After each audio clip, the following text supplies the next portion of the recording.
At the same time, here on One, revenge is a dish best taken cold in Miami Vice. And that's after the news at just on 10 o'clock with Moira Stewart.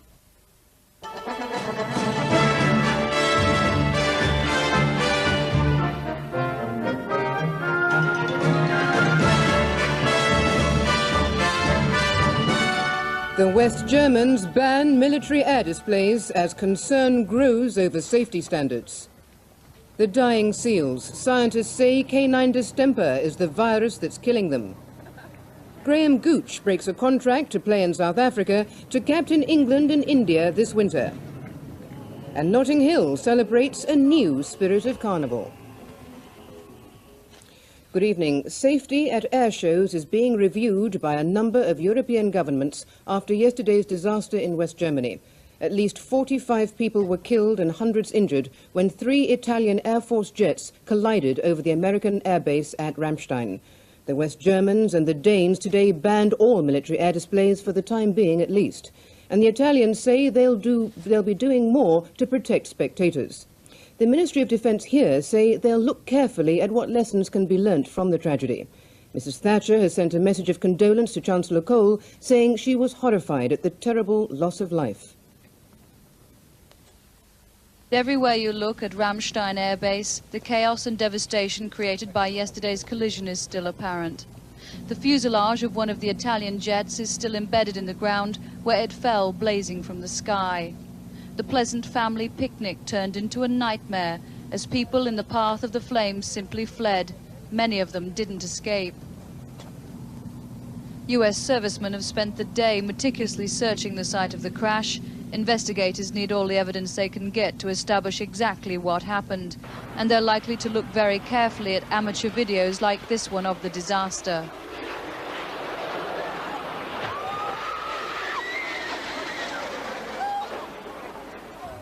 The hundreds of people who were injured were taken to 14 local hospitals, where today doctors are still treating them for severe burns. Some people are still in shock, others are critically ill, and a special burns team have been brought in from America to help the medical staff. One victim, who's from Britain, says he's lucky to have survived. Well, all hell broke loose, big fireball. We're lucky to come out of it alive. The number of children we saw later on in the hospital, lots of young, really young children, babies even. They looked a real mess. The announcement that West Germany is to ban air displays like the one here yesterday will be seen as a victory by the local politicians and environmentalists who've been campaigning for years for this kind of measure. But now they say they want to know how a disaster as devastating as this could happen despite their repeated warnings. They could be waiting for an answer for a long time, as the investigation here could take some days, if not longer. The Italian government has said that the Air Force display team will continue to perform, but will limit itself to simple flyovers. Here, the Ministry of Defence says that it's too early to say whether displays at Britain's Red Arrows will be changed. The Red Arrows in action today at Exeter Air Show. They had been expected to perform their equivalent of the heart stunt that brought disaster in Germany, but in the event they left it out.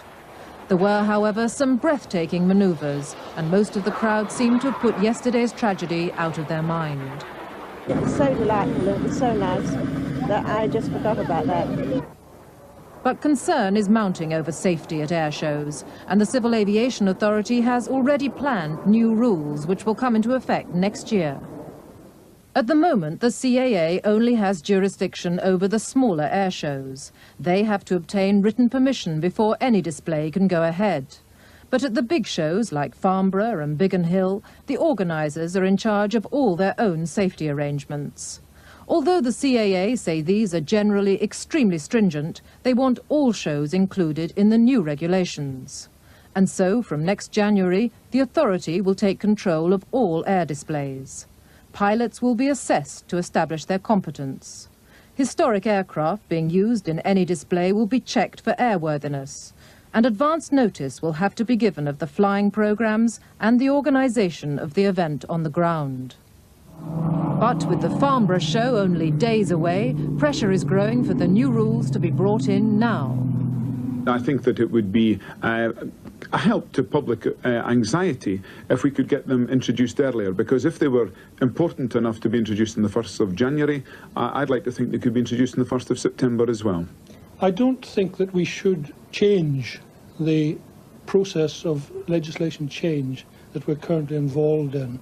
If we could bring it in more quickly, it would call for fairly draconian action on the part of the chairman. And I do not feel that this is a situation where he would feel that he wished to exercise that power.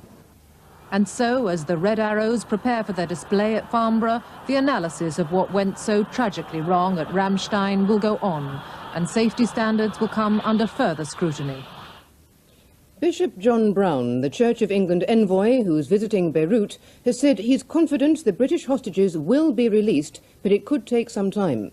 Meanwhile, there have been indications that Terry Waite, John McCarthy and Brian Keenan have been separated from American hostages and moved to a different location. As our Middle East correspondent Keith Graves reports from Beirut, that could be a good sign. Sources here in Beirut say British hostages, they do not say which, have been moved from the Hezbollah barracks in the southern suburbs and are now being held somewhere safe close by. The American hostages are still held in the barracks and in another unidentified location elsewhere in the suburbs by radical Shia Muslims totally opposed to any moves to free them. It's being seen as a major step towards freeing the British hostages that they're regarded by the kidnappers as separate from the Americans. Moves to free the Britons are making progress on two fronts. The diplomatic, with the apparently successful mission by Foreign Office official David Reddaway to Tehran, and the sponsoring by Britain at the United Nations of a resolution condemning Iraq's use of chemical weapons against Iran. And through the Archbishop of Canterbury, whose office is in regular touch with Tehran and whose emissary, Bishop Brown, is back in Beirut for the second time. He is at present in Christian East Beirut and is being very cautious about a possible release. I would not want to follow the course that one or two people were taking at the end of July, beginning of August, by saying that I am confident that they will be released by the end of the year. The bishop is trying to arrange a visit to Muslim West Beirut, and that would be another step forward. Sources close to the freedom negotiations are anxious to make the point that nothing is yet certain. But a leading Beirut newspaper, As-Safir, says the countdown for the release of hostages, with Terry Waite in the vanguard, has now started. And that is an assessment that's shared by sources involved in the United Kingdom, in Iran, and here in Beirut. Scientists in Holland have discovered that the virus killing thousands of seals round British coasts is a form of distemper, the fatal disease which usually affects dogs. Researchers believe that up to 80% of seals in the North Sea could die from the disease before the epidemic is over. For 3 months, scientists at the Pieterburen Seal Sanctuary in Holland have been trying to pinpoint the cause of the epidemic. Now they've finally come up with the answer. It's canine distemper, causing the same symptoms in seals as it does in dogs. Among them, breathing difficulties, inflamed and running eyes, pneumonia and paralysis. The Dutch scientists think that pollution in the North Sea may have quickened the spread of the disease by weakening seals' natural resistance to infection. Once this virus got into the seal population, the extent of the outbreak and the severity of the outbreak might definitely have been influenced by environmental pollutants, which might have affected the immune system of the animals. But we at this moment really don't know. Having identified the virus, the research team are now working on a vaccine. But those trying to save the seals around Britain say that will be of only limited use. I cannot see the practicalities of being able to use a vaccine on the wild seals. You've got to catch them, you've got to inject them, and I can't see how they're going to be able to do it and do it on the scale that's going to be needed to be of any use. There is still no cure for the seals, and it's feared the epidemic will simply have to run its natural course, leaving those that survive with a built-up immunity to the disease. But tonight, a Swedish scientist warned that before it's over, the epidemic may kill up to 30,000 seals in the waters around Britain. The government says it's extremely concerned about the 2,000 tons of toxic waste on board a cargo ship now lying in the English Channel. It's preparing for urgent discussions with the Italian government, who apparently chartered the vessel. The Karen B, which was spotted tonight off the Devon coast, is believed to be carrying leaking drums of industrial solvent. The ship nobody wants is currently at anchor 20 miles south of Plymouth. Although her crew seem pleased with the contact with the outside world, her captain is refusing to take calls or say where he's planning to head. But with winds in the channel due to increase, there's speculation this evening the ship could be forced to make for the relative shelter of Tor Bay. The German-owned vessel is loaded with more than 2,000 tons of toxic chemical waste. The cargo includes highly flammable solvents, corrosive liquids and cancer-causing materials, stored in containers on the deck or in drums in the hold. She's already been refused entry to Neath in South Wales since being turned away from Nigeria, where the cargo was originally dumped illegally. A West Midlands firm has offered to analyse every drum before deciding how they can safely be disposed of. So far, though, no approach has been made to harbour authorities in Plymouth. They say they'd have no room for her anyway, and it's highly unlikely the ship would be allowed to dock in the city if a request was made. The Soviet Union has destroyed 3 of its medium-range SS-20 missiles in front of an audience of American officials, Western diplomats and foreign journalists. The missiles are being scrapped under the INF Treaty, which President Reagan and Mr. Gorbachev signed in June. Among those watching was our correspondent, Brian Hanrahan. The Soviet Union is sending its SS-20s to destruction with as much political theatre as possible. It built a grandstand and filled it with journalists and diplomats.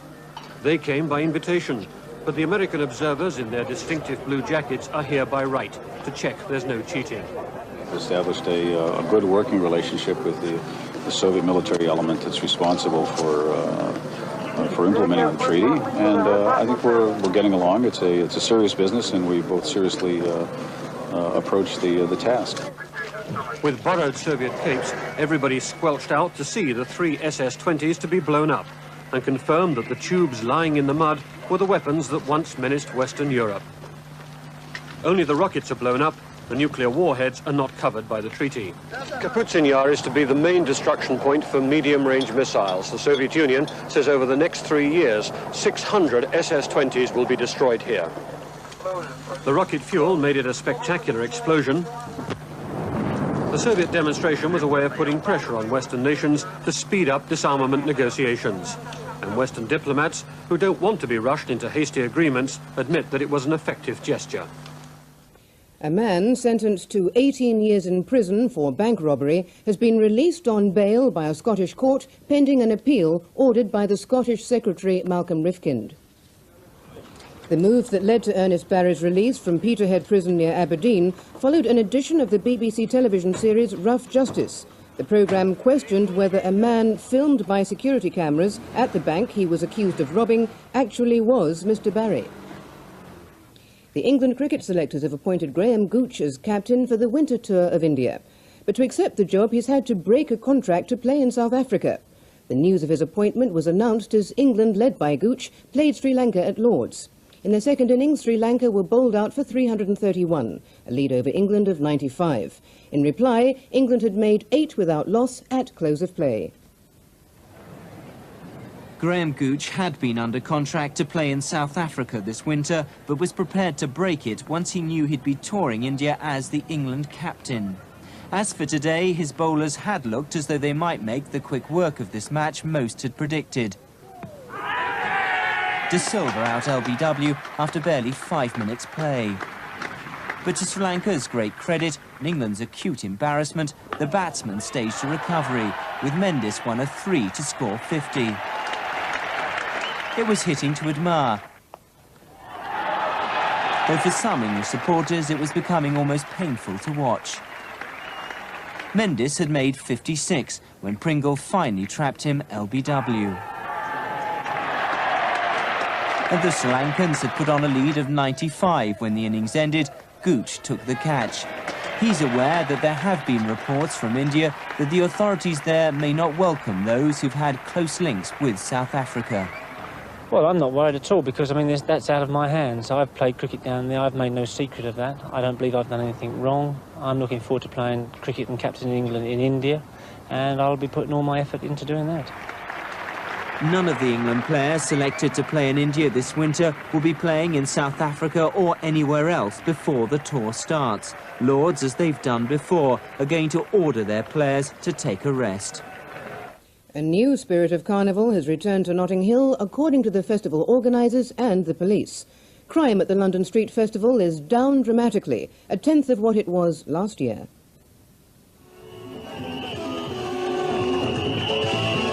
Bright sunshine, Caribbean splendour and well-behaved revellers combined to make this one of the happiest Notting Hill carnivals on record. By mid-afternoon, the positive message was clearly getting across, with more than 500,000 people descending on a square mile of West London. In terms of spectacle and originality, most agreed it was the best yet. The streets were awash with colour. Some of these elaborate costumes were months in the making, others not quite so long. If Europe's biggest street carnival was on trial, then the organisers were delighted with the outcome. Costumes are beautiful. That's what makes carnival. The music, excellent.